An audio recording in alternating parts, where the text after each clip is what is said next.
Hey, what's going on, guys? I hope you all are doing well today. Elliot here, and welcome back to The Fragrance Well. Anyway, today we are talking about recommendations. For me, anytime you're talking about recommendations, I think you kind of have to put it into perspective. Who are you recommending to? What's their situation? What is their interest in terms of why you're recommending what you're recommending? I did do at least one recommendations video. The last one I did, I think the idea was someone is just new to collecting and they want to kind of get their nose on a number of scents to just get an idea of what fragrances can be. So I did it based off of that. Today we're going to do a different situation. The situation is someone has come into my house. Maybe they're not necessarily a collector, but they're just looking at my fragrance cabinet and they're thinking like, do all of these really smell different, or you know, is it just kind of the same thing over and over again? And the idea is I pick out a bunch of fragrances that are going to be unique, because I think you should show people stuff that's different from what they might have already smelled, but also to show that yes, fragrances can come in a variety of different styles, can give you a lot of different things. Now I picked out 8 for this video. Honestly, I could have picked out a lot more because I do try to reduce redundancy as much as possible within my collection. But yeah, I just stuck with 8 just to kind of keep the list kind of short. So we got 8 fragrances here that I would call top recommendations if I was recommending to someone who just wanted to see a variety of scents in perfumery. So before we get it started, as always, please remember to like the video, subscribe to the channel if you haven't already, and please hit that bell icon and enable notifications so you can be notified when I upload new videos. Let's get into it.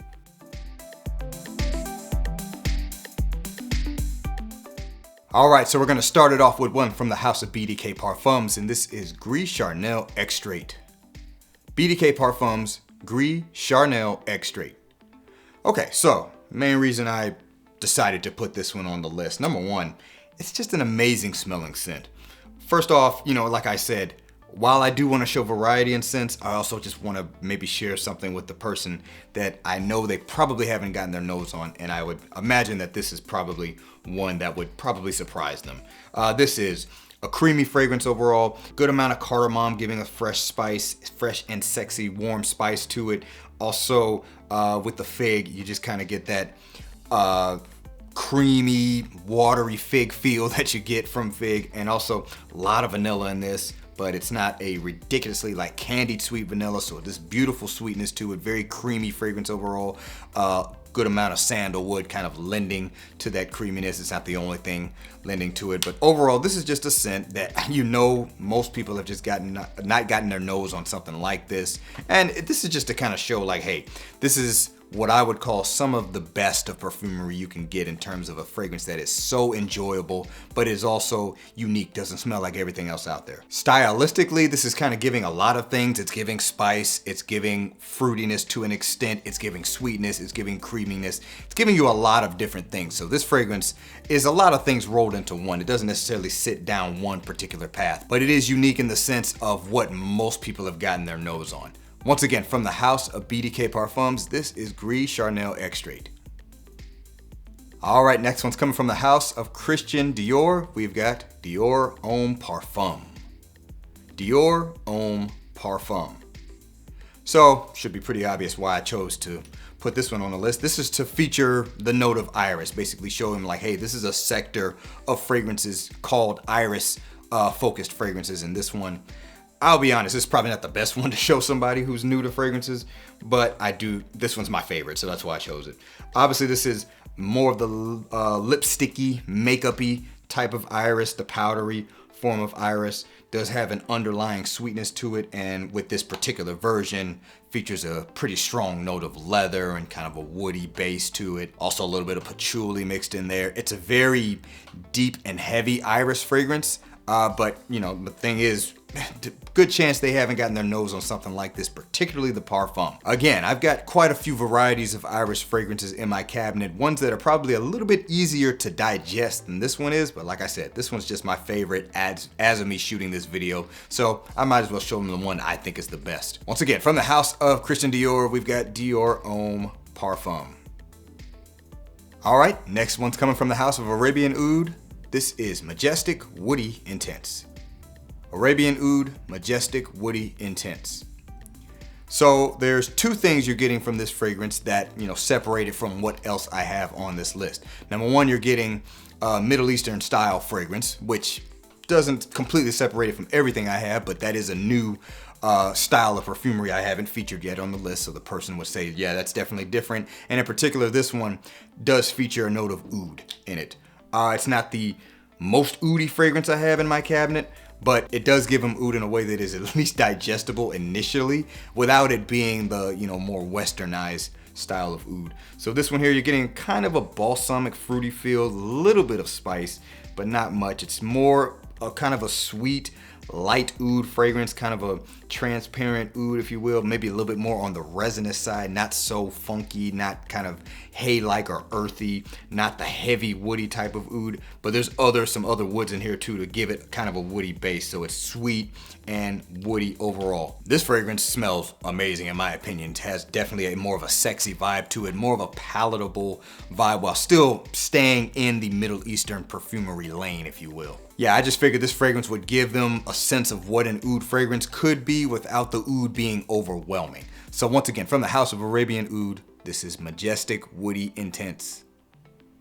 Next up, got one from the House of Marc-Antoine Barras. This is Ganymede. Marc-Antoine Barras Ganymede. Main reason I would have this one on the list is because this is just overall unique anyway. I would tell them like, look, this is unique to people who are in perfumery. This fragrance is definitely going to make them say, yeah, I've definitely not smelled anything like that unless they've happened to come across somebody wearing it. So you've got this mandarin orange kind of flavoring in here. It's very kind of metallic and mineralic at the same time without it being screechy. A little bit of a watery feel. There's some violet in here. I think that kind of lends way to this. It's woody overall. There's just kind of this clean woody base that's very unique. It also has this kind of underlying candied burnt sugary vibe also with the fragrance. It's a super unique scent. You guys probably know it well at this point. I'm pretty sure if you wanted to show somebody stuff in your cabinet and you had this and the whole idea was I'm going to show you how unique fragrances can be outside of what you know to be at the typical department store, this would be a great one to show them, or anything that has similarities to this one. Once again, from the House of Marc-Antoine Barras, this is Ganymede. Moving on, got one from the House of Maison Francis Kurkdjian. This is Grand Soir. Maison Francis Kurkdjian Grand Soir. So with this one, obviously we're going to focus on amber. Amber, another very popular, very prevalent form of perfumery. But Grand Soir, while we know it to be super popular, I would imagine most people have not really smelled anything like this, but this is amber in a very palatable way. So amber, of course, but featuring quite a bit of benzoin, giving kind of this dusty characteristic to it. It has, if I'm not mistaken, labdanum, giving a kind of a slightly spicy but resinous feel. Loads of vanilla in this. This is an amazing, warm and cozy scent that, you know, a lot of people definitely like. While I don't necessarily think this is the best amber fragrance in my cabinet, I do think, again, this is palatable because amber fragrance is more so done in that more traditional sense. Maybe not necessarily as palatable, but this definitely presents amber in a way that is meant to be enjoyed by as many people as possible while still retaining a bit of a uniqueness to it, not your typical designer amber based scent that has, you know, the spices in the woods and just ridiculously sweet. Once again, from the House of Maison Francis Kurkdjian, this is Grand Soir. Next up, coming from the House of Zaharoff, we've got Signature Rosé. Zaharoff Signature Rosé. Should be pretty obvious why I would show somebody this one. It's rose, and this is a fragrance that features many forms of rose all wrapped into one. So you really get a lot of qualities of rose from this fragrance. You got the lemony, kind of fresher, watery style of rose. You got some of the jammy rose in this. You got a little bit of the stemmy green like rose. And then with it, you got the supported woods and incense and resins. As I stated earlier, this is a kind of a rose bomb. You're getting a lot of rose all at once. So I do have fragrances in my cabinet where the rose is a little bit more pulled back, so to speak, but maybe the person wouldn't necessarily know that they're smelling rose. With this one, I can tell them like, you're getting a lot of rose. That is the overall makeup of this fragrance. So there's no doubt about it. You have just smelled rose in a variety of ways. Once again, from the House of Zaharoff, this is Signature Rosé. Next one's coming from the House of Day 3 Fragrances. It's La Tacita De Cafe. Day 3 Fragrances, La Tacita De Cafe. So with this one, we're taking a step into the gourmand fragrance category. Fragrances that at least somewhat remind you of a food. This one here is going to be spicy coffee with chocolate in the background. That's kind of the basis of what I get from this scent. Spicy coffee, chocolate in the background. And when I say spicy, I don't necessarily mean like Turkish coffee overall, but you definitely have quite a bit of a spice profile to this fragrance. A really nice, rich coffee, not too earthy, because coffee can sometimes be very earthy, and depending on how it's used in perfumery, this one is a little bit more smooth, and it just has chocolatey undertones to it. I would just ask the person, is it easy to maybe envision yourself being in a cafe with a cup of coffee with some pastries on the side or something like that? Once again, from the house of Day 3 Fragrances, this is Tacita De Cafe. All right, and last but not least, coming from the house of Homme, this is Boundless. Homme Boundless.